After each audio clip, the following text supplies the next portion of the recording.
Na época, foi o pior acidente da história da aviação. Foi uma cena de destruição total e absoluta. Em 1974, mais de 300 pessoas morreram quando o avião em que estavam caiu. Não há praticamente nada aqui que se possa reconhecer como sendo uma parte de uma aeronave. Não se conseguia andar sem o perigo de pisar sobre uma parte de um corpo humano. A chave para compreender o desastre é encontrada a milhares de quilômetros dali. Uma prova incomum que conta a história perturbadora de um acidente que poderia ter sido evitado.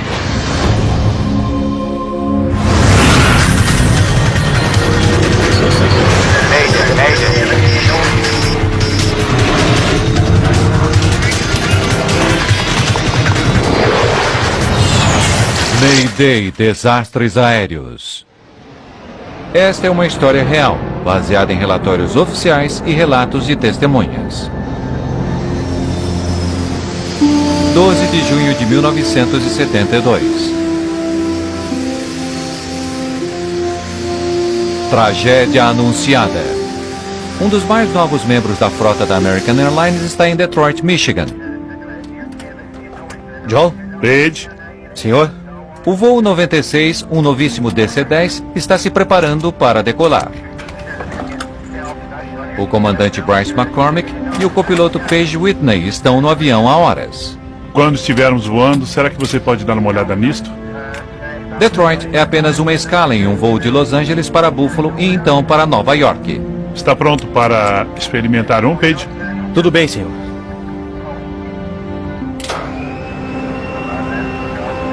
McCormick pilotou o avião que saiu da Califórnia, mas Whitney será o piloto no trajeto seguinte. Os dois homens querem ficar no controle o maior tempo possível. Nenhum deles tem mais de 75 horas pilotando um DC-10. Poucos pilotos têm mais. Simplesmente não há aviões desse tipo suficiente em operação.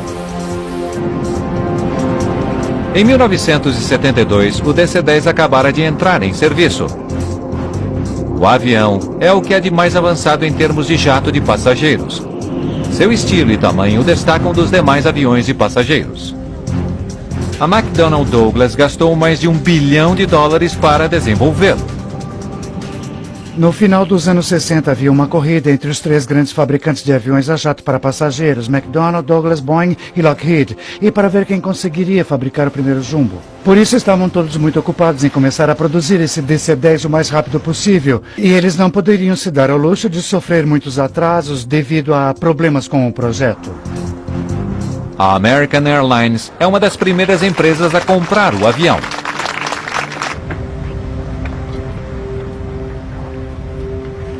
O voo 96 é um desses aviões. Aqui está, senhora. Apenas o quinto DC-10 produzido.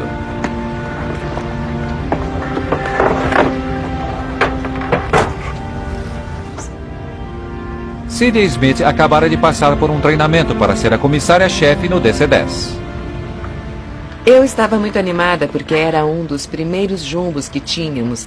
E eu teria a oportunidade de voar como número 1, que é o que eu sempre quisera em um grande jato.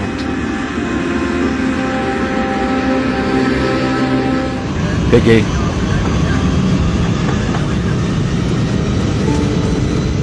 V1, girar.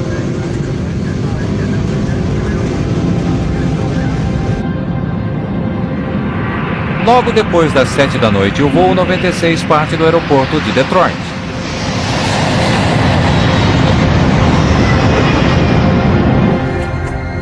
Poucos minutos após a decolagem, o avião atinge facilmente os 3.500 metros sobre Windsor, Ontário, no Canadá.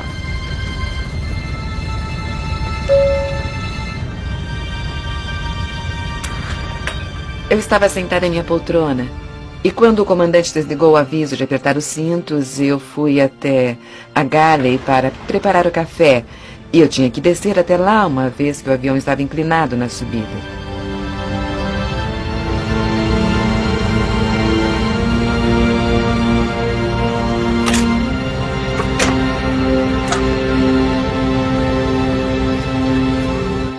Quando encaixei a cafeteira e me virei para um dos lados, foi então que aconteceu.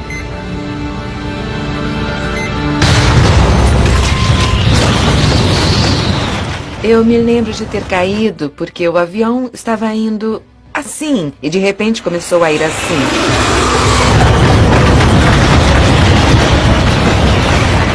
Eu vi os compartimentos no teto se abrirem e vi coisas sendo sugadas para fora dos compartimentos e tudo mais e pensei, minha nossa, aquilo me pareceu ser o último dia da minha vida. Batemos em alguma coisa! Perdemos o motor aqui! Na cabine, a tripulação está lutando para controlar o jato. Os comandos de potência que controlam os 3 motores estão inoperantes. O avião perde praticamente todo o seu empuxo. A velocidade do enorme jato começa a diminuir. O avião imediatamente sofreu uma queda enorme. E a próxima coisa que aconteceu foi que eu fui atingida no rosto por uma parte do avião. Meu marido tentava freneticamente achar uma comissária que me desse alguma coisa para pressionar contra meu rosto e parar o sangramento. Deixa comigo! McCormick assume o controle do avião. Ele e Whitney lutam para nivelar o avião. Mas o voo 96 fora terrivelmente avariado. Temos os equipamentos hidráulicos? Não, estou com lêmina toda. O leme na cauda que controla a direção do jato está emperrado para a direita. Isso está forçando o avião a oscilar dramaticamente naquela direção. Enquanto McCormick luta para levar seu avião danificado de volta para Detroit, C.J. Smith fica chocada ao ver um buraco no piso na cabine principal de passageiros. As pessoas estavam me perguntando o que fazer e eu não sabia o que lhes dizer. Smith consegue contar todos os seus passageiros, mas a comissária Sandra McConnell não está ali. Sandra! Está me ouvindo? Sandra, onde você está? E finalmente eu a vi saindo de um dos banheiros. McConnell precisa atravessar o buraco no chão para chegar a um lugar seguro.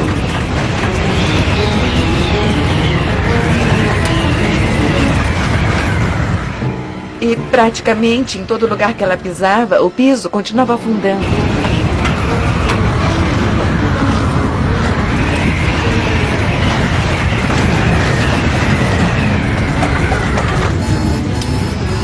A tripulação consegue potência para os motores nas asas. Mas o terceiro motor na cauda se recusa a responder. Central, aqui é o voo 96 da American Airlines. Temos uma emergência. América 96, tipo de emergência. Temos um leme travado.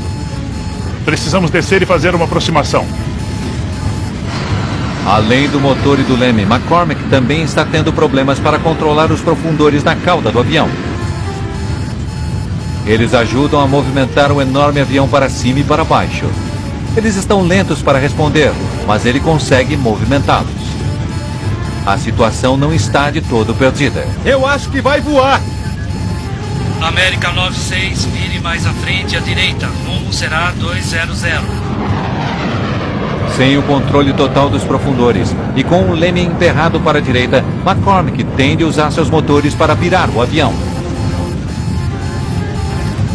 Aumentando o empuxo em um dos lados do avião, ele consegue alterar a direção. Mas isso não será rápido. Eu não tenho qualquer controle sobre o leme. Por isso, nossas curvas terão que ser muito lentas e cuidadosas. Todos os passageiros se afastam o mais que podem do buraco na parte de trás.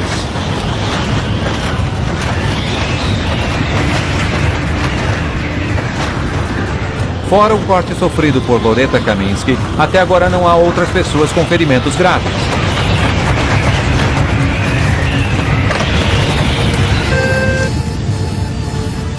Comandante, há um buraco na parte de trás do avião. Um buraco? Sim, senhor. O que quer que a gente faça? Prepare todos para uma aterrissagem de emergência. O DC-10 de Bryce McCormick está seriamente avariado. A vida de todos a bordo depende agora inteiramente de sua habilidade de aterrissar um avião que mal consegue voar.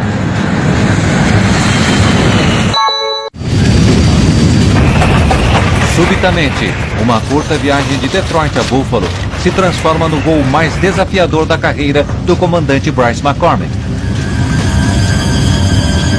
À medida que volta para Detroit, McCormick começa a diminuir a velocidade de seu avião para que possa aterrissar com segurança. Mas ao fazer isso, seu avião começa a cair perigosamente rápido. Teoricamente, McCormick deveria estar descendo a 700 pés por minuto. Mas agora, ele está caindo com mais do dobro de velocidade. A 1.600 pés por minuto. Velocidade de descida. De descida, é 1.600. Nessa velocidade, McCormick irá se chocar com o solo pouco antes da pista de pouso. Ele aumenta a força de seus motores para suavizar a queda. Velocidade de descida, 700. McCormick diminui a razão de descida do avião para 700 pés por minuto. Mas para isso ele teve de aumentar sua velocidade aerodinâmica, o que significa que ele irá aterrissar muito mais rápido do que o normal. Pela primeira vez desde o início da crise, McCormick fala com os passageiros. Senhoras e senhores, aqui é o seu comandante falando. Tivemos um pequeno problema, mas o avião já está sob controle e estamos voltando para Detroit para uma aterrissagem de emergência. A calma de Bryce McCormick era tanta que ele parecia estar dando as boas-vindas aos passageiros. Menos de meia hora depois de levantar voo, o DC-10 seriamente avariado luta para voltar ao aeroporto de Detroit. Os poucos minutos que gastamos para voltar a Detroit foram os mais longos de que vou me lembrar. Porque tínhamos certeza absoluta de que não iríamos sobreviver. O comandante Bryce McCormick precisa conseguir ainda mais potência para colocar o nariz do jato para cima para aterrissar.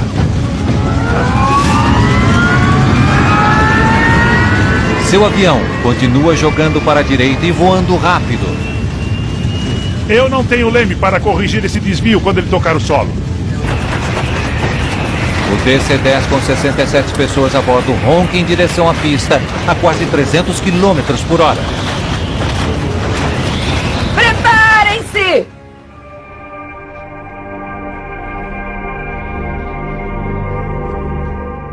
A aterrissagem foi a parte mais assustadora de toda a viagem.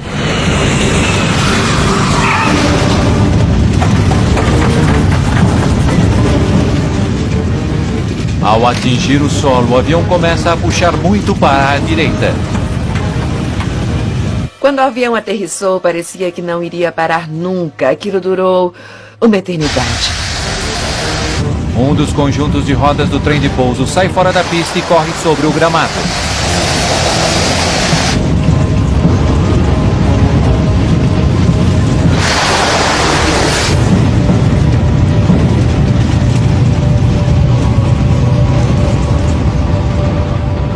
Depois de uma aterrissagem angustiante, o avião finalmente para, a apenas 300 metros do final da pista.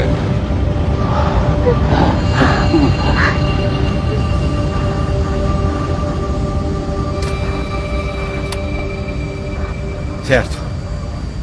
Os motores podem ser desligados. Desligue-os. Todas as mulheres queriam abraçá-lo e ele foi simplesmente incrível. E naquele momento todos nós percebemos que estávamos vivos por causa dele. Que ele havia literalmente salvo nossas vidas. Se você analisar uma coisa dessas e disser, bem, há pilotagens boas e ruins, bom, essa foi mais do que boa, foi excepcional, isto é, usar os instintos que se tem como piloto aviador e todas as habilidades para permanecer calmo o suficiente para avaliar a situação. Com o avião no solo, a tripulação tem sua primeira oportunidade de verificar os danos. O comandante e eu fomos para trás. Quando todos tinham saído, fomos até parte de trás e então vimos esse buraco. E ele era muito estranho. Não há indicação de que o jato tenha atingido alguma coisa, como os pilotos haviam pensado inicialmente, o que teria causado tamanho dano ao avião. O buraco era tão grande que, se alguém estivesse sentado nas poltronas próximas, essas pessoas teriam sido sugadas para fora. Naquele momento ainda se imaginava que pudesse ter sido uma bomba. Mas ainda que o incidente tenha acontecido de forma tão súbita e explosiva, nenhum indício de bomba é encontrado.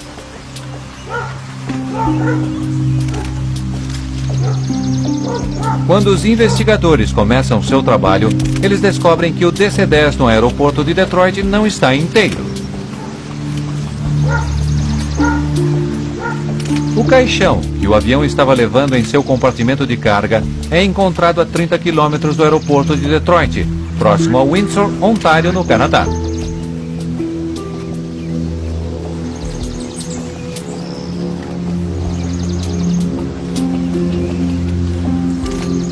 Os investigadores também encontram a porta traseira do compartimento de carga.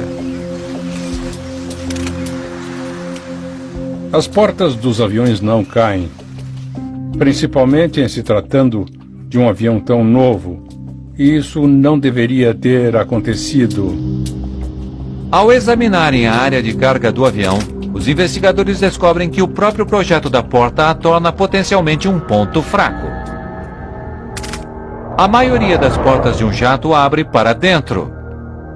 Na verdade, a porta é ligeiramente maior do que a estrutura em que ela se encaixa. À medida que a pressão dentro de um jato aumenta, esse tipo de porta de encaixe é na verdade forçada contra a estrutura do avião.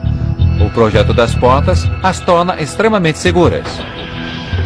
Mas a McDonnell Douglas projetara a porta do compartimento de carga do DC-10 para abrir para fora.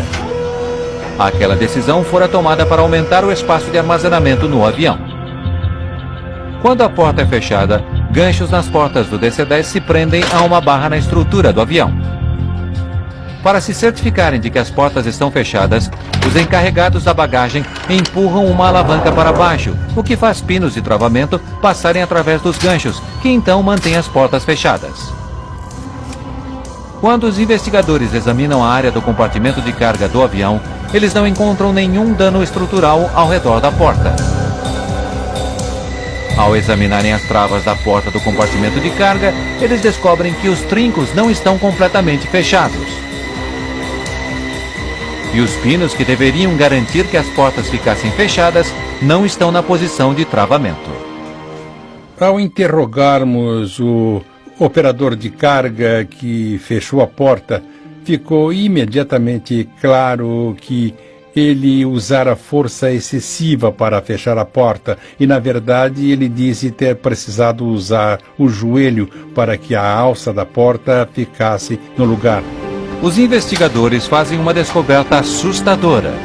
É possível travar a alavanca pelo lado de fora da porta, mesmo que os ganchos e pinos de travamento não estejam na posição fechada.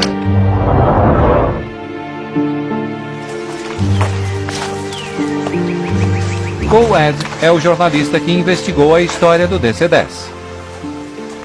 Bem, um incidente em Windsor mostrou que era possível puxar a alavanca para travar a estrutura superior, de modo que a alavanca ficasse na posição correta, mas sem que os pinos de travamento estivessem em seus encaixes. Isso significa que os encarregados da bagagem poderiam achar que a porta estava fechada, mesmo ela estando aberta. O problema não era apenas a possibilidade de a alavanca do lado de fora poder ser fechada sem que as travas estivessem totalmente no lugar. Se isso acontecesse, não havia como a tripulação saber disso. Os pinos de travamento avariados continuarão desligando a luz de alarme, ainda que não estejam na posição correta. A porta era uma bomba prestes a explodir. À medida que os jatos de passageiros ganham altura, a diferença de pressão entre o lado de dentro e o lado de fora do avião aumenta. Se uma porta não estiver fechada corretamente, ela será arrancada com uma força explosiva. O problema com o voo da American Airlines começou quando o avião passou dos 3.500 metros. Quando a porta foi arrancada, o caixão que estava no compartimento de carga foi sugado para fora. Quando a pressão de ar dentro do avião foi liberada, tudo que não estava bem preso foi puxado para fora do avião. É algo realmente assustador quando você não está esperando. O que existe é uma grande quantidade de ar presa dentro desse recipiente de pressão que agora quer sair. E quanto maior o avião, maior e mais violento é o furacão de ar que sai do avião durante esse período. A descompressão explosiva em si não torna impossível pilotar um avião. Mas então, por que o comandante McCormick sentiu tanta dificuldade em controlar seu jato? Os investigadores examinam mais de perto a parte de trás da cabine do avião e descobrem que o próprio projeto do DC-10 o torna vulnerável. Quando a porta do compartimento de carga foi arrancada, havia tanta pressão sobre o piso da cabine que ele desmoronou sobre o compartimento de carga abaixo. Ao cair, o piso atingiu parte dos sistemas vitais de controle do avião. Ao cair, o piso atingiu os cabos que controlam o motor número 2 e a maior parte dos cabos, ou obstruiu a maioria dos cabos ligados aos controles de voo na parte de trás. Eu acho que vai voar. Isso deixou McCormick com controle suficiente apenas para manter o avião nivelado. A incrível capacidade de pilotagem de Bryce McCormick salvara a vida de todos a bordo do voo 96. Entretanto, havia um problema com um dos mais novos e mais caros aviões voando sobre os Estados Unidos. No incidente em Windsor, havia uma falha óbvia. E foi então que o NTSB disse: este é o ponto crucial, fechar essa porta sem ter aqueles mecanismos de trava no lugar. Vamos nos certificar que o sistema seja mudado. Todo operador de DC-10 precisa saber disso. Quero tudo verificado. Quero todos os pinos verificados. Chuck Miller é o chefe da Agência de Segurança da Aviação do NTSB. Sua responsabilidade é identificar os problemas com o novo DC-10 e propor soluções. Miller ajuda a determinar os itens que ele acredita que a McDonnell Douglas precisa consertar para manter o avião seguro. Ele era realmente muito profissional e seus investigadores tinham um enorme respeito por ele, já que não ficava parado no escritório, estava sempre no local da ocorrência. Para Chuck Miller, o conserto do DC-10 é uma questão de orgulho profissional. Para a McDonnell Douglas, o quase acidente sobre Windsor tem enormes implicações. Sua aposta de $1 bilhão chegou perto de despencar dos céus. Se mais alguma coisa der errado, a empresa em si poderá estar em perigo.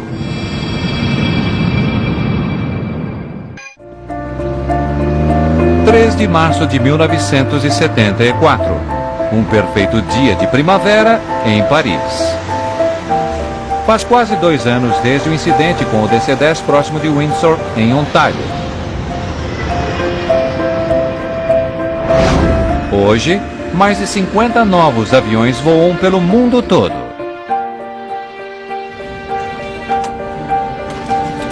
Um deles, o avião 29, é de propriedade da Turkish Airlines. Em geral, no último trecho da viagem da Turquia até a Inglaterra, não viajam muitos passageiros. Entretanto, hoje o DC-10 está sendo ocupado rapidamente. As pessoas estão se apertando nas poltronas por todo o avião. Uma greve da British Airlines fez com que os passageiros disputassem qualquer voo de volta para Londres. Wendy Will é uma entre os muitos passageiros de última hora desse voo. Modelo, ela está voltando para casa depois de uma sessão de fotos na Espanha. Estávamos casados há 18 meses e prestes a começar uma família. Acho que o segredo do sucesso dela como modelo não era só o fato de ser uma garota atraente e interessante como modelo, mas os fotógrafos gostavam dela realmente porque ela era uma pessoa muito agradável, encantadora e alegre. Devido ao embarque de tantos passageiros, o voo está um pouco atrasado. E não é apenas a tripulação que está esperando. Na parte de trás do avião está o encarregado das bagagens, Mohamed Mahmoud. Com tantos passageiros, ele não sabe ao certo se há mais malas para embarcar. É isso? Acabou. Certo, tô fechando. Como não havia mais nenhuma bagagem, Mahmoud trancou a porta do compartimento de carga traseiro.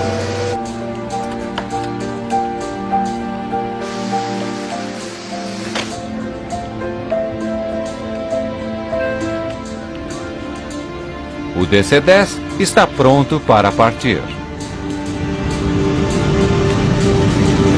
Logo depois das 12 horas e 30 minutos da tarde, o voo 981 da THY levanta voo sobre Paris.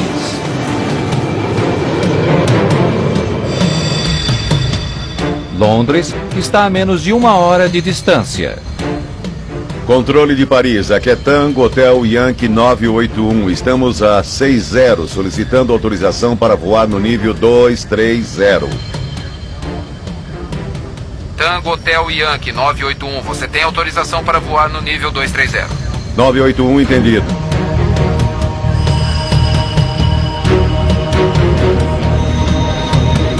À medida que se afasta do aeroporto, o DC-10 continua a ganhar altitude. –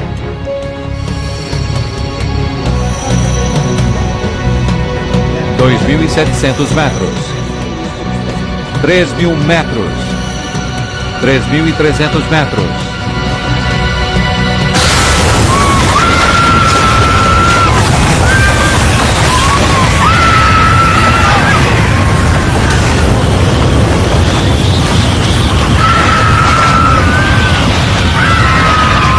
O enorme jato estremece e se inclina para a esquerda. O que houve? O que aconteceu? O estouro da cabine! Tem certeza?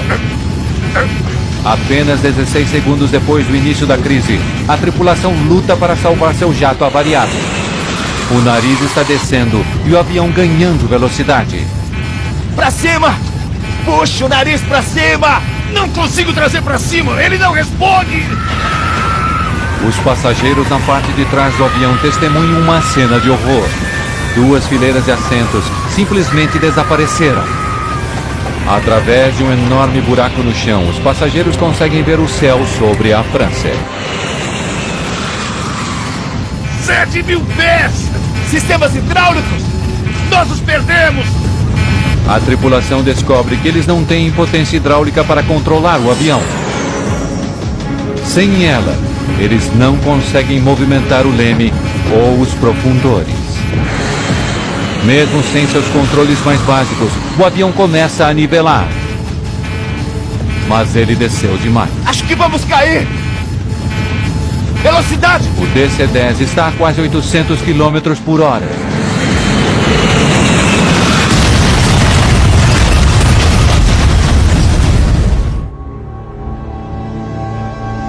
O voo de Paris a Londres não chega nem mesmo ao Canal da Mancha.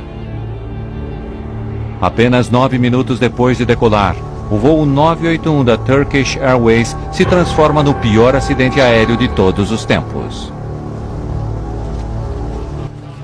Não há praticamente nada aqui que se possa reconhecer como sendo uma parte de uma aeronave. O voo 981, levando 346 passageiros, praticamente se desintegra no momento do impacto. Não há sobreviventes. Era um cenário de completa devastação e os restos de objetos pessoais, fios elétricos, pedaços de metal, parte de corpos, estavam por toda parte. Era impossível conseguir andar por qualquer lugar por ali sem correr o risco de pisar numa parte de um corpo humano. Eu ainda tenho pesadelos mesmo depois de 33 anos. Investigadores da Agência Francesa de Investigação de Acidentes chegam rapidamente ao local. Meu primeiro trabalho era avaliar a extensão dos destroços e começar a primeira investigação no local. De início era impossível saber o que havia ocorrido. Eu simplesmente via que um terrível acidente havia acontecido e que aquele Seria um trabalho muito difícil para os investigadores. Apesar da violência do impacto, as caixas pretas, feitas de 3 camadas de aço temperado e isolamento, resistem.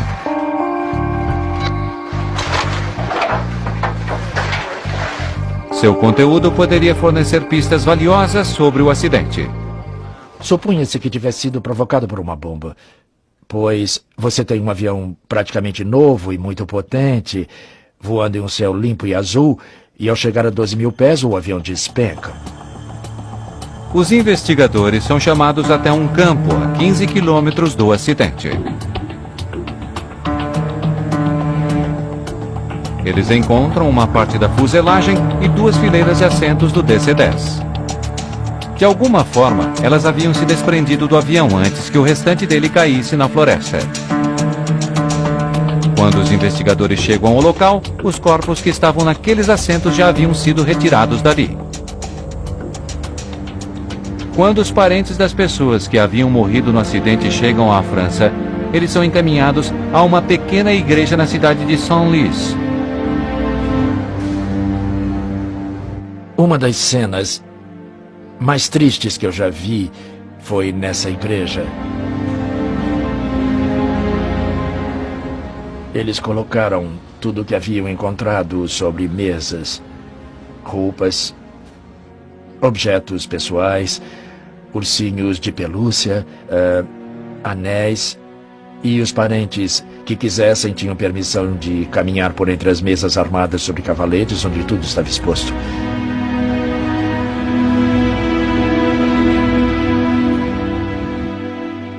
Eles haviam feito um pacotinho com a aliança de minha esposa, anéis, o anel de noivado.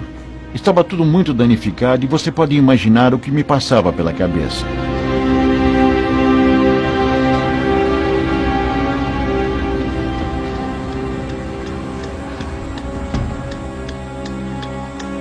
Como o acidente envolve um avião americano, Chuck Miller, do NTSB, junta-se à investigação. Pela segunda vez em 2 anos, ele estava lidando com um problema com um DC-10. Eu não creio que Miller chegou a suspeitar que a porta não tivesse sido consertada depois de Windsor. Entretanto, fica claro que a parte da fuselagem encontrada na França é, na verdade, a porta traseira do compartimento de carga do avião. Parece uma repetição do acidente em Windsor. Miller é tomado por uma pergunta assustadora. Por que o problema não havia sido resolvido? Quando ele viu a porta e certamente percebeu que ela não havia sido consertada, eu creio que foi quando a sua raiva se tornou muito grande. Miller toma uma atitude incomum. Embora a investigação oficial esteja apenas começando, ele dá ao jornalista Paul Webb uma importante dica. Eu perguntei, tem alguma ideia do que possa ter levado a porta a se soltar? E ele disse, se eu fosse você, eu iria verificar um lugar chamado Windsor, Ontário.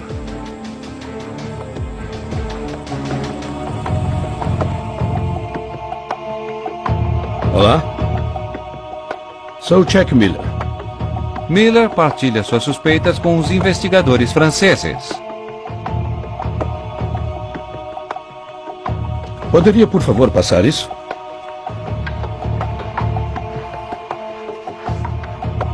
Elas foram tiradas em 12 de junho de 1972, logo após o incidente. Havíamos pedido o relatório sobre o acidente em Windsor e nossos colegas americanos também se ofereceram para nos dar muitos detalhes. Depois de todo o trabalho feito durante a investigação da American Airlines, teria alguma coisa passado despercebida? Teria havido um outro problema com o enorme avião da McDonnell Douglas?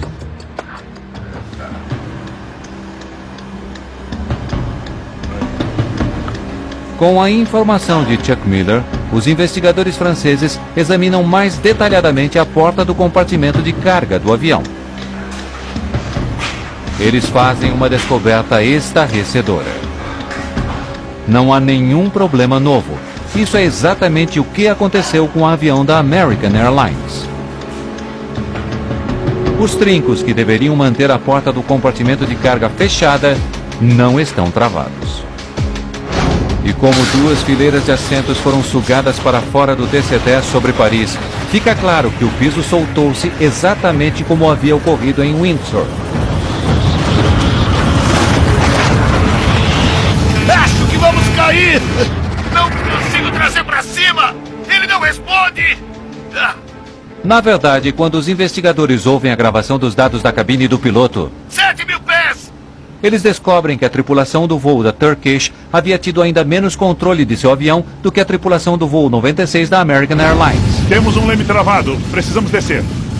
Eu acho que vai voar. Sobre o Windsor, Bryce McCormick conseguira recuperar seu avião e aterrissar. Mas em Paris, todos os sistemas hidráulicos haviam sido destruídos. Temos os equipamentos hidráulicos! Nós os perdemos! O fluido hidráulico ajuda a tripulação a movimentar o leme e os profundores da cauda. A impossibilidade de controlá-lo significava que a tripulação não conseguiria manter o avião no ar. O problema básico foi que o voo de Paris era muito mais pesado devido ao número de pessoas a bordo. O piso caiu com tamanha pressão que avariou todos os cabos e controles na parte de trás. Depois disso, não lhes restava esperança. Juram que seu testemunho será absolutamente... Logo depois do acidente com o voo 981 da Turkish Airlines, Chuck Miller volta aos Estados Unidos. Nossa primeira testemunha essa manhã é o Sr. C.O. Miller, diretor da Agência de Segurança da Aviação do NTSB. Dessa vez ele enfrenta perguntas dos senadores americanos.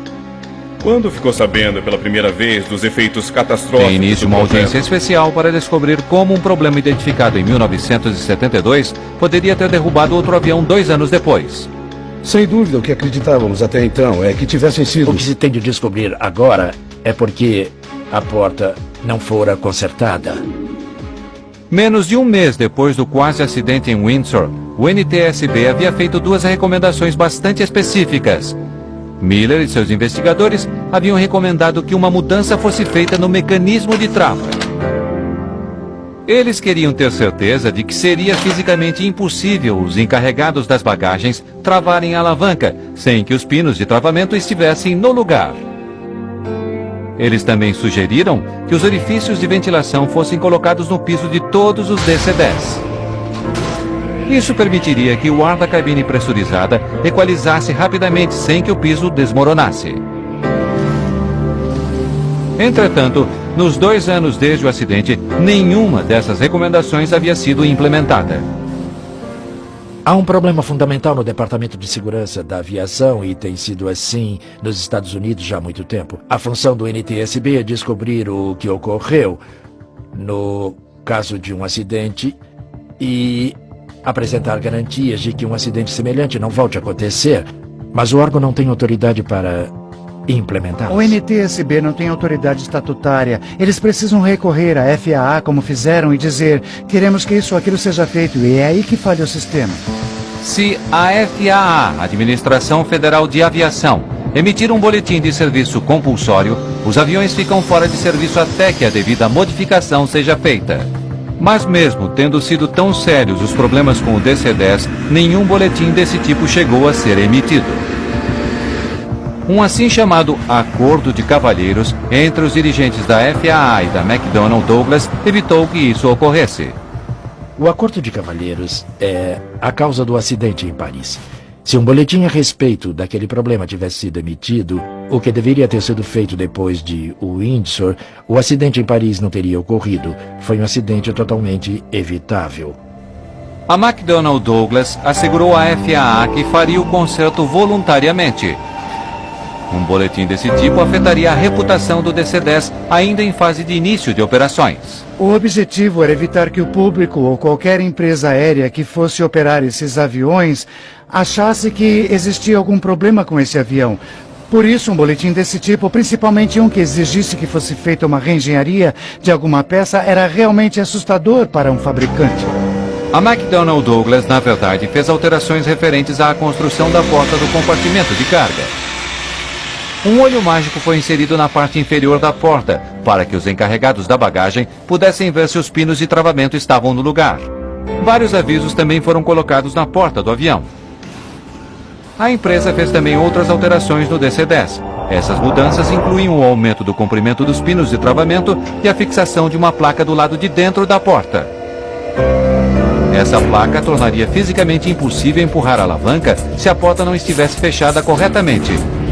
Mas cada um dos reparos propostos apresentava seu próprio problema. É isso? Acabou. Muitos encarregados das bagagens não sabiam o porquê daquela pequena janela na porta. O encarregado das bagagens em Paris lia e falava 3 línguas, mas não inglês, a única língua dos avisos na porta. A placa apoio, que deveria ser instalada na porta, não chegou a ser colocada no jato que caiu em Paris.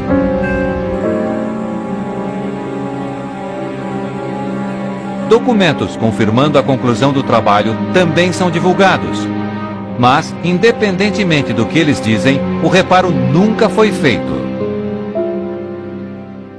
O problema é que não se tem um inspetor da FAA independente para examinar tais modificações e colocar ali um selo seu. Não era um boletim de serviço compulsório.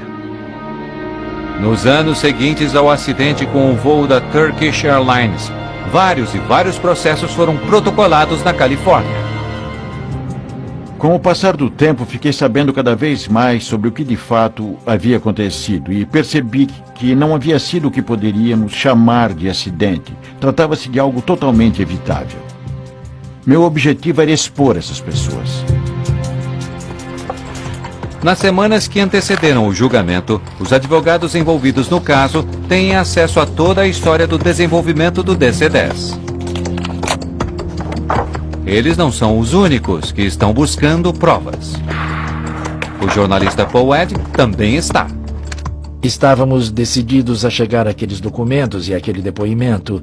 Alguém nos deu uma chave do depósito onde estavam os documentos e assim, durante a noite, fomos até lá e havia uma enorme pilha de documentos acumulados que verificamos para descobrir o que havia acontecido. Lendo aquela enorme pilha de papéis, Ed faz uma incrível descoberta. Um memorando escrito por Don Applegate, o diretor de engenharia de produtos da Convair, a empresa que havia construído a porta do compartimento de carga para a McDonnell Douglas.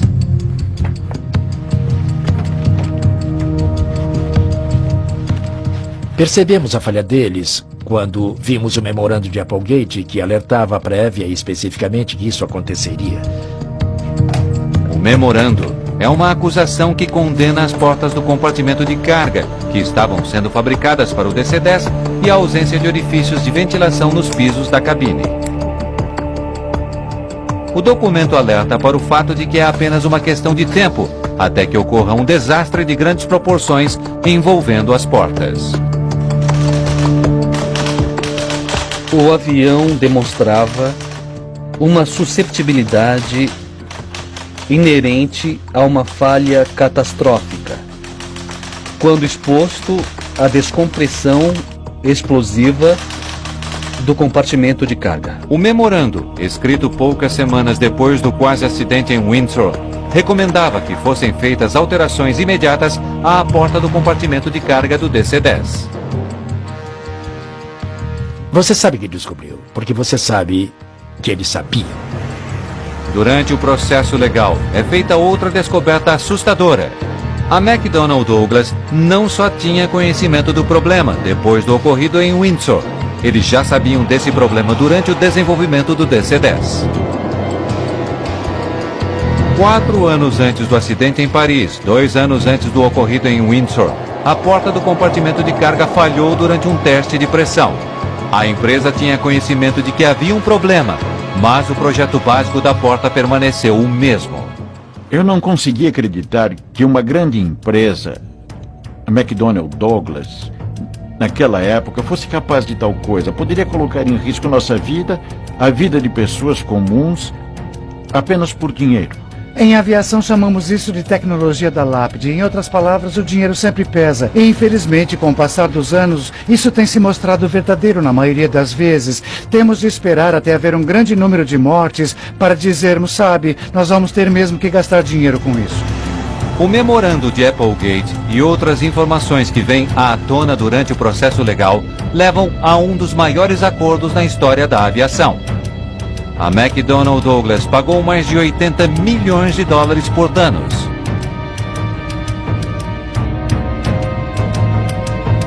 Depois do acidente em Paris, finalmente foram feitas alterações à prova de acidentes na porta do compartimento de carga do DC-10. E dessa vez, nada foi deixado ao acaso. A FAA emitiu um boletim garantindo que as portas nunca mais abririam em pleno ar. E funcionou. Depois do acidente em Paris, não houve nenhum outro incidente sério envolvendo as portas do compartimento de carga de um DC-10.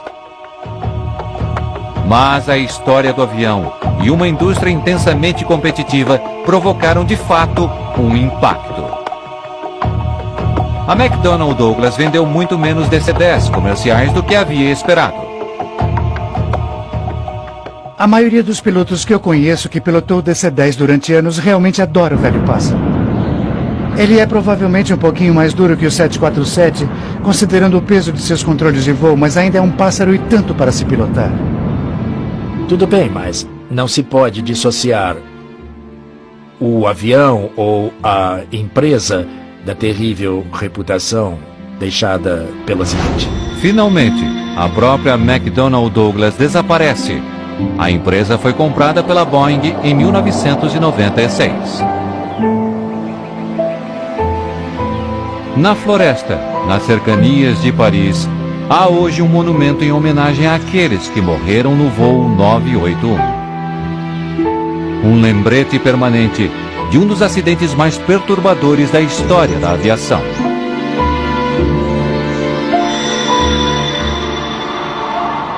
Você nunca esquece.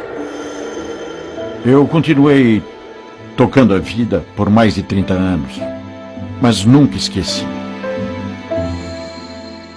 Até hoje as pessoas acham que foi um acidente, mas não foi.